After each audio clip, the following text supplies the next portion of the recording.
दुसरी गोष्ट म्हणजे आपण परमेश्वराकडे एक गोष्ट मागतो. मग माझ्या शेजारच्या बाईचं आणि माझं भांडण झालं की परमेश्वरासमोर बाई उभी राहते, देवा बघ हिला बघून घे. ही चूक आहे. तुम्हाला काय म्हणजे तुमच्याशी तिचं भांडण झालं असेल पण ती बाई वाईट आहे कशावर? तिचे जर परमेश्वराकडचा खजिरा मोठा असेल तर तुम्ही तिच्या लाईनीत गुस्साला का मागता? तुम्ही तुमचं दुःख परमेश्वराला सांगा, देवा मला वाटते ह्या बाई मला उगीच विनाकारण त्रास देते, पण माझी काय चूक आहे का ह्या क्षणी तू नक्की विचार करा.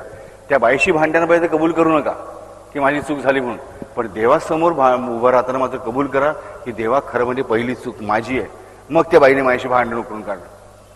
मग मी तिला मुहतोड जबाब दिला, पण माझी पहिली चूक आहे हे देवासमोर कबूल करा, तर तुमच्या गोष्टी सुरळीत होतील.